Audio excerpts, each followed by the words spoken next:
নমস্কাৰ সকলোকে অন্য এটা ভিডিঅ'লৈ স্বাগতম জনাইছোঁ। কাকপথাৰলৈ মিষ্টাৰ বিটু আহিছে আৰু মিষ্টাৰ বিটু আহিছে কোনে ঘৰত সোমাই দিব পাৰে। ময়ো ল'ৰা ধপৰা কৈ আহিছোঁ। মই খেৰজানত আছিলোঁহি। কাছিজানত আজি আমাৰ ককাৰ দহা আৰু কাজ চলি আছে, মানে পাপাৰ খুৰাকৰ দহা কাজ চলি আছে, তালৈ গৈছিলোঁ। কিন্তু মিষ্টাৰ বিটু পালেহি নহয়, নহাকৈ নোৱাৰিলোঁ। মই নাহোঁ বুলি ভাবিছিলোঁ বাৰু, যি দিব পাৰে মইনাকে দিবা বুলি কৈছিলোঁ, কিন্তু মইনাই আকৌ এই সুবিধাকণ মোক দিব বিচাৰিলে। এই সুবিধাকণ দিয়াৰ বাবে মইনাকো বহুত বহুত ধন্যবাদ, কাৰণ মোৰ বহুত দিনৰ পৰা আশা আৰু হেঁপাহ আছিল, সেই আশা আৰু হেঁপাহ পূৰণ কৰিলে।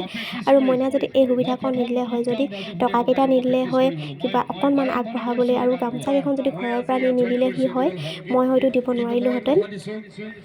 যদি মইনাই এইখিনি সহায় কৰি দিলে বাৰু, বহুত সহায় কৰে দেই, মোক প্ৰতিটো কামতে ছাপোৰ্ট কৰে, প্ৰতিটো কামতে সহায় কৰে। সেইকাৰণে আজি মই হৈ আছোঁ। এয়া পালোঁহি বাৰু। বিটু দাদাই ধুনীয়াকৈ কিছুমান ভাষণ দি আছে আৰু কেতিয়াবা কথা কয়, সেই কেতিয়াবা গান গায়। সেই গানকেইটাও কিন্তু ধুনীয়াকৈ গাইছে দেই, নতুনকৈ শিকিছোঁ বুলি কৈছে। আৰু এটা ঘোষণা কৰিলে যে ৰাজীৱ শদিয়া দাদাৰ এখন প্ৰতিচ্ছবিত অন্ধ আশ্ৰমখনত অসমৰ ৱালত বোলে অংকন কৰিব। শুনি ভাল লাগিলে। আমাৰ কাকপথাৰতে এটা ঘোষণা কৰিলে। আৰু তেখেতৰ কথা শিলৰ ৰেখা। তেখেতে কিন্তু কথা দি কেতিয়াও কথা নৰখাকৈ নাথাকে। মই জানোৱেই তেখেতে এই ছবি অংকন কৰিবই। নি আৰু মই দুয়োজনীয়ে গামোচাকেইখন পিন্ধালোঁ আৰু সামান্য বৰঙণি আমাৰ ফালৰ পৰা আগবঢ়ালোঁ। এই ৰঙা চোলা পিন্ধা দাদাজন নহয়, তেখেতেও কিন্তু খুব মহান কাম কৰিছে দেই। তেখেতৰ লগত বিটু দাদাহঁতৰ লগত ঘূৰি ফুৰিছে আৰু গান গাই ফুৰিছে। যিহেতু বিটু দাদা আৰু অন্ধ মানুহজন, তেখেতে দুজনেই গান গাই ভাগৰি পৰিব বুলি হয়তো দাদাজনো লগ হৈ দিছে। দাদাজনো খুব মহান কাম কৰিছে, ভাল লাগিছে। আৰু এই সৰু দাদা নহয় বাৰু, ভাইটি, এই সৰু ভাইটিজন কেমেৰা ধৰি দিছে। কেমেৰা ধৰিও তেখেতেও মহান কামেই কৰিছে, নহয়নে বাৰু? এনেকৈ মানুহে মানুহৰ বাবে ওলাই অহাটো কিমান কঠিন, মানুহ পাবলৈয়ে নাই ন আজিকালি। কোনে কাক কেনেকৈ এনেই বিনা স্বাৰ্থত সহায় কৰে।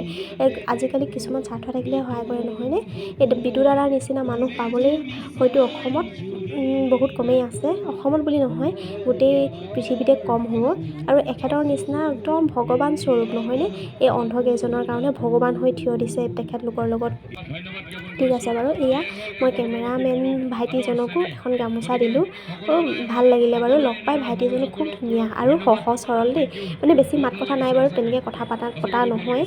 হ'লেও এতিয়া চাওক, এই ভাইটিজনক মই গামোচা পিন্ধাই দিছোঁ, কিন্তু সেই ৰঙা চোলা পিন্ধা দাদাজন, মই নামটো নাজানিলোঁ নহয়, চৰি তাৰ বাবে। সেই দাদাজনেও মানে আহি কেমেৰা কৰি দিছেহি। তেনেকৈ সহায় সহযোগিতা কৰি তেওঁলোকে এই কামবোৰ কৰি গৈছে, খুব ভাল লাগিলে। আৰু মইনো কি আগবঢ়াইছোঁ, এইটো ভিডিঅ'টো হয়তো মই দিবলৈ ইচ্ছাই নাছিলে, কিন্তু হ'লেও স্মৃতি হিচাপে থৈ যাওঁ বুলিহে ভিডিঅ'টো সাঁচি ৰাখিছোঁ। আজি মই কেতিয়াও নকওঁ যে ভিডিঅ'টো লাইক কৰক, কমেণ্ট কৰক, শ্বেয়াৰ কৰক বা মোৰ পেজটো ফ'ল' কৰি দিয়ক বুলি নকওঁ। মই এইটো স্মৃতি হিচাপেহে ৰাখি থৈছোঁ। মোৰ সেই সামান্য বৰঙণিতে হয়তো তেখেতলোকৰ একোৱেই নহয় বুলি ক'ব লাগিব। তেখেতে যিখিনি কাম কৰিছে, মিষ্টাৰ বিটু দাদাৰ মা দেউতাই কিমান মহান কাম কৰিছে যে এডোখৰ মাটি দান কৰি দিছে, আকৌ অন্ধকেইজনক শুশ্ৰূষা কৰি আছে। তাৰ বিনিময়ত মই একোৱেই দিয়া নাই।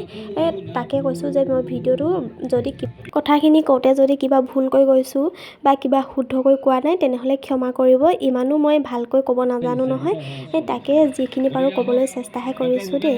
আপোনালোকে নিজৰ বুলি ভাবি ক্ষমা কৰি দিব। আৰু বিটু দাদাৰ মাহঁতলৈও মোৰ ইয়াৰ পৰাই, মা আৰু দেউতালৈ সেৱা জনাইছোঁ। মই ইয়াৰ পৰাই সেৱা জনাইছোঁ। আৰু এদিন আশা থাকিলে যে দাদাৰ মা আৰু দেউতাক লগ পোৱাৰ, যদি পাৰোঁ মই গোলাঘাটলৈ গৈ লগ কৰিমেই। এইটো আপোনালোকক মই কথা দি থৈছোঁ। আজিলৈ আহোঁ, বাই।